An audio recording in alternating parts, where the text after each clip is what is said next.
All right.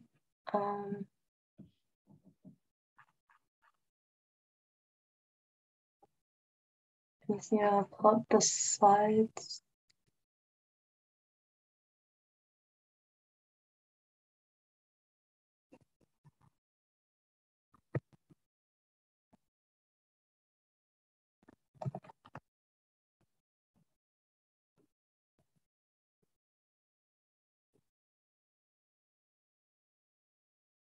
All right. Oh, I need to be a co-host because I can't screen share right now.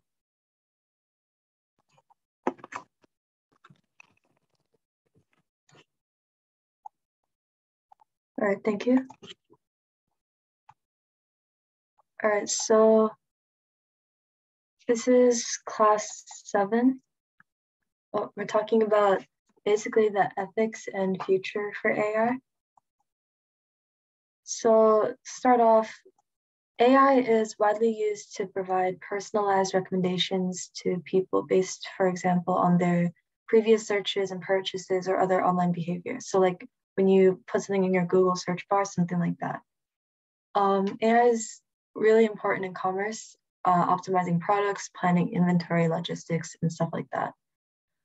AI is also impacting the future of virtually pretty much every industry and every human being.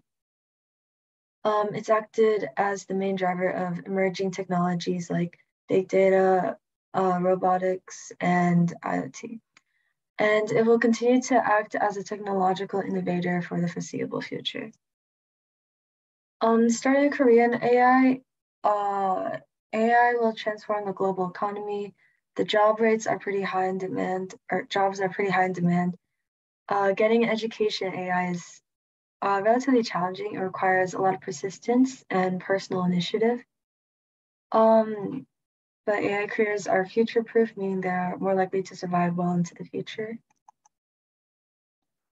And then when we get to the actual ethics part, it's sometimes divided into a concern with the moral behavior of the humans as they design, make, use, and treat artificially intelligent systems, and a concern with the behavior of machines in machine ethics.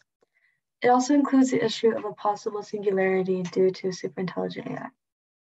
We need to have ethics built into the idea of why a certain piece of technology built with AI is being developed. We need to monitor, check, and police the outcomes of that specific piece of technology in order to fully understand its behavior and make sure if it's not violating our human or moral compass. AI enables the execution of hitherto complex tasks without significant cost outlays. AI operates 24/7 without interruption or breaks and has no downtime. It augments the capabilities of different abled individuals, and it has mass market potential. It can be deployed across a lot of industries. So the 7 most pressing ethical issues with artificial intelligence are job loss and wealth inequality. AI is imperfect, so what if it makes a mistake? Should AI systems be allowed to kill? Rogue AIs, singularity and keeping control over AIs. How should we treat AIs and AI bias? So job loss and wealth inequality. So one of the primary concerns people have with AI is the future loss of jobs because say there was a certain task that somebody was doing for their job right now. There's probably some like AI bot that's already existing and like getting out into the world or is being made right now that can replace that person because it can do that job but much more efficiently. So it would like be better for society as a whole, but like how many people will have to lose their jobs and how many people will be unemployed because a robot took their spot. So, and then AI is imperfect. What if it makes a mistake? So while yes, technically AI is less prone to making mistakes than say a human were, they're still not immune to making mistakes. And machine learning takes time, like the whole trial and error system, it takes a lot of time. So if trained well and using good data, then AI can perform well. But if we like accidentally gave AI bad data or made errors with the like programming, then the AI can actually be really harmful. So that's another thing. 3, should AI systems be allowed to kill? So I think this one is pretty self-explanatory. So like say something, I think there was like this robot called Talon or something, and it was basically like a computerized gun that was jammed and open fired uncontrollably after an explosion, killing 9 people and wounding 14 more. So it's not really beneficial, but like I guess it could be useful in the armies, but like should AI really be made just to kill people or should it be used to help people? So that's also another ethical dilemma. Um, Rogue AIs. So if there is a chance that um, the AI can make mistakes, then it's within like it's also a possibility that AI can just randomly go rogue or create an unintended consequence from its actions in pursuing something that would be like a harmless goal. So something is like in like the movie like the Terminator, if you guys know that, or like just any sort of movie or show where there's like a super intelligent AI computer, and then it becomes self-aware and decides it doesn't want human control anymore. So that's like a something that a lot of people are scared of. They're like robots are going to take over the world. So, but like right now, people say that current AI technology, we're not far enough to like achieve this like extremely dangerous form of self-awareness, but future AI supercomputers might be able to. There's also like, if you remember the 4 types of AI, there's also self-aware AI, which is literally like what we're talking about. So if we end up achieving that, will this like contribute to the rogue AIs and stuff like that? Singularity in keeping control over AIs. So this is like also sort of like robots are taking over the world. Like will AIs evolve to surpass human beings and will they become smarter than us and control us? Um, some people believe that this could happen as early as 2030 based off like the pace of technological innovation. I personally don't think so. Yeah, that one, in my opinion, is more of like an irrational fear. But yeah, um, how should we treat AI? So should robots be granted human rights or citizenship? If we evolve robots to the point that they are capable of feeling, does that entitle them to rights similar to humans or like animals? And if robots are granted rights, then how do we rank their social status?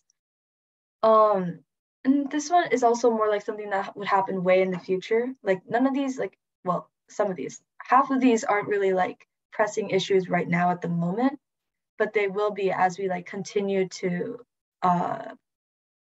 continue to like make more forms of AI and just get better technology and move on. And 7, AI bias. So this one is probably more pressing in like facial and voice recognition systems. So basically when you're making an AI with like facial and voice recognition, you have to input data into it. And then some of the data that is put into AI systems can have biases themselves. Or like, for example, a facial recognition algorithm made by some big company, I don't know, Microsoft or something. What would happen if they put like mainly female faces? Like would it have trouble identifying a male face? Or like um if you were trying to or like maybe like would it be able to identify the face of like white people better than black people? Like this like bias is yeah, it's there. And um so like can AI overcome bias? Some people think that intelligence machines don't have like a moral compass or like a set of principles like some humans do. So like there are racist humans, but can you really make a racist robot? You know what I'm saying? So we're not like 100% sure if that like ensures that AI agents don't have the same flaws as their creators. But if AIs develop a certain bias towards or against like a race, a gender, or religion, or something like that, then the fault will lie mostly on how it was taught and trained. So people who work in the AI research need to keep bias in mind when determining what data to use for their robots. So they can't like, if they're making like a facial recognition thing, they can't just use like white faces or something. They have to like get a big like diverse group of data to feed their robot. So okay, that was the slideshow. So do you have any questions, or do you want to like maybe watch a video or something?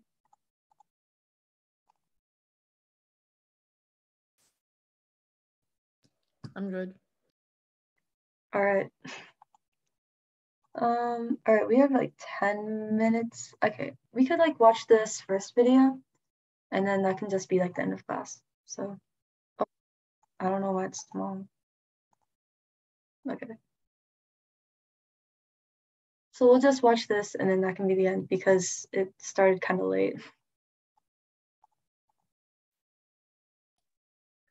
Grace 听不到声音。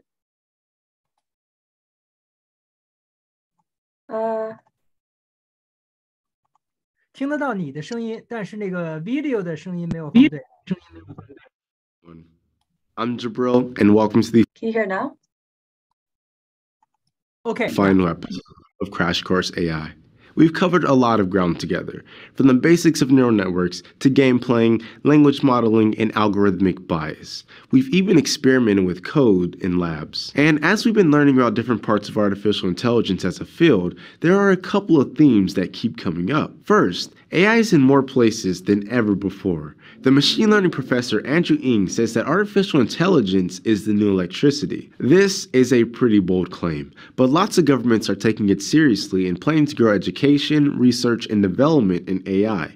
China's plan alone calls for over $100 billion in funding over the next 10 years. Second, AI is awesome. It can help make our lives easier and sort of gives us superpowers. Who knows what we can accomplish with the help of machine learning and AI? And third, AI doesn't work that well yet. I still can't ask my phone or any smart device to do much, and we're far away from personal robot butlers. So, what's next? What's the future of AI?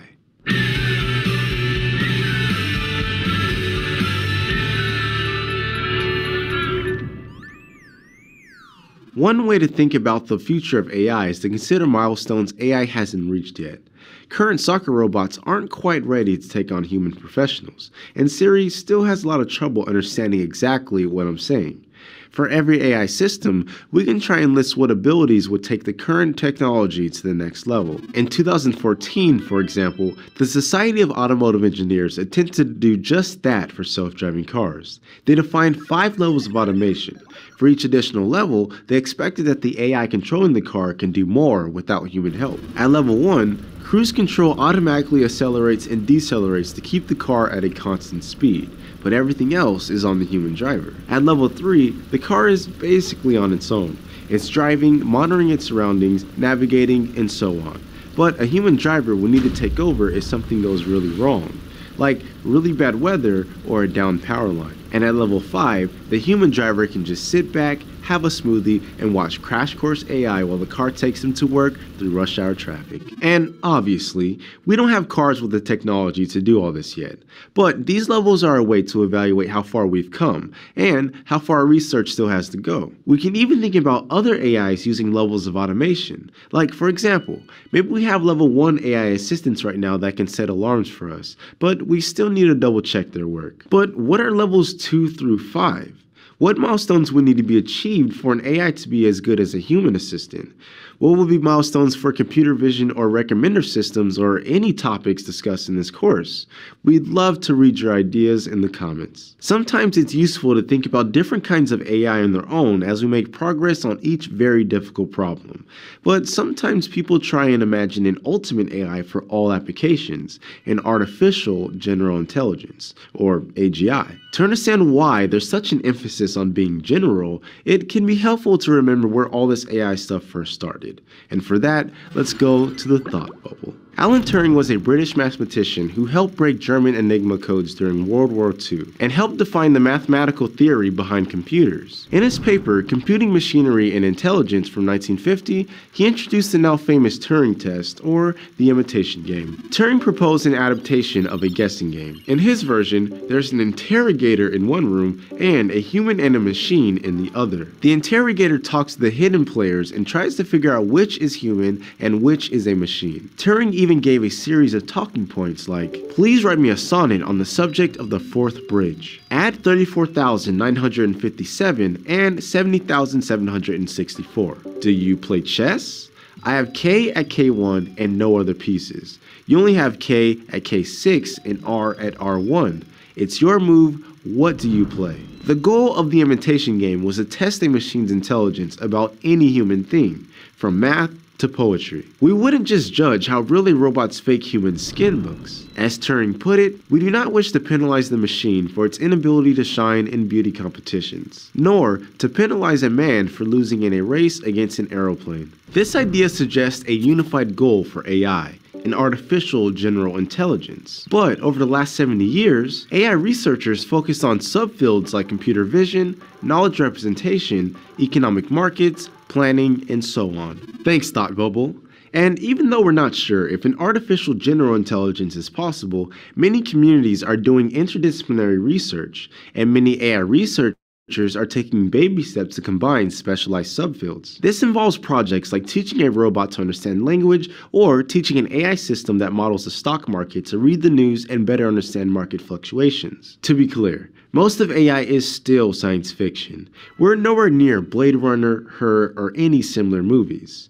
Before we get too excited about combining everything we've built to achieve AGI, we should remember that we still don't know how to make specialized AIs for most problems. Some subfields are making progress more quickly than others, and we're seeing AI systems pop up in lots of places with awesome potential. To understand how AI might be able to change our lives, AI professors Yolanda Gill and Bart Selman put together the Computing Research Association's AI roadmap for the next 20 years. They predict AI reducing healthcare costs, personalizing education, accelerating scientific discoveries, helping national defense, and more. Part of the reason they expect so much progress is that more people than ever, including us, are learning how to build AI systems, and all these problems have lots of data to train new algorithms. It used to be hard to collect training data, going to libraries to copy facts and transcribe books. But now, a lot of data is already digital. If you want to know what's happening on the other side of the planet, you can download newspapers or grab tweets from the Twitter API. Interested in hyperlocal weather prediction? You can combine free data from a weather service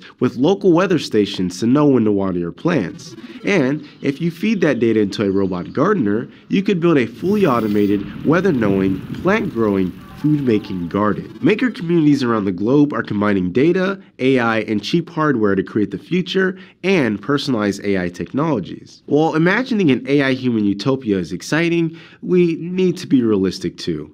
In many industries, automation doesn't only enhance human activities, it can replace humans entirely. Truck, delivery, and tractor drivers are some of the most common jobs in the US as of 2014. If self-driving vehicles revolutionize transportation in the near future, will all those people lose their jobs? We can't know for sure. But Goodall Prize-winning computer science professor Musha Vardi points out that this is already the trend in some industries. For example, U.S. manufacturing output will likely keep rising, but manufacturing jobs have been decreasing a lot. Plus, computers use energy, and that means we're not getting any benefits from AI for free. Massive amounts of machines running these algorithms can have a substantial carbon footprint. On top of that, as we've discussed, you have to be pretty careful when it comes to trusting AI systems because they often often end up with all kinds of biases you may not want. So we have to consider the benefits of massive AI deployment with the costs. In a now famous story from a few years ago, Target figured out a woman was pregnant based on her shopping history, and they sent her maternity coupons. But she was still in high school, so her family saw the mail even though she hadn't told them. Do we want our data being used like this and potentially revealing personal details? Or what about the government? Should it be allowed to track people with facial recognition installed on cameras at intersections? When we provide companies with location data from our phones, we could help them build better traffic models so we can get to places faster. Cities could improve bus routes, but it also means someone is always watching you. AI could also track your friends and family, where you shopped, ate, and who you hung out with.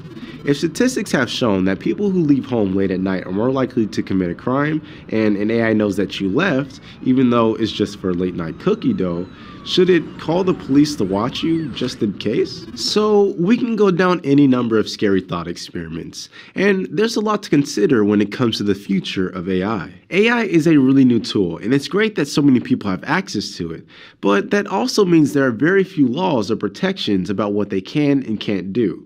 Innovations in AI have awesome potential to make positive changes, but there are also plenty of risks, especially if the technology advances faster than the average person's understanding of it. It's probably the most accurate to say that the future is complicated, and the most important thing we can do is to be educated and involved in AI as the field changes, which we're doing right now. In Crash Course AI Labs, we use some of the same machine learning technologies that the biggest companies use in their products, and that the universities rely on for cutting-edge research. So, when we see a company or government rolling out a new technology, we know what questions to ask. Where do they get their data? Is this even a situation where we want AI to help humans? Is this the right tool to use? What privacy are we? Yeah, we had another meeting this account 7 o'clock. So probably can we wrap off, make some final comments? So we have to finish in 1 minute. Oh, okay. You can send the link to the group, if Alan want to watch the video, we can do, we can do individually. Yeah. So we got a recording of like the slideshows, and the link should be in the WeChat if you want to take a look at them yourselves after. But so yeah, that was class 7, I believe.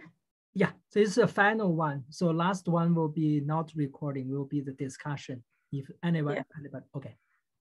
Okay, right. Thank you very much. Great. Thank you, Alan. So, okay, bye-bye. Bye. Thank you, bye.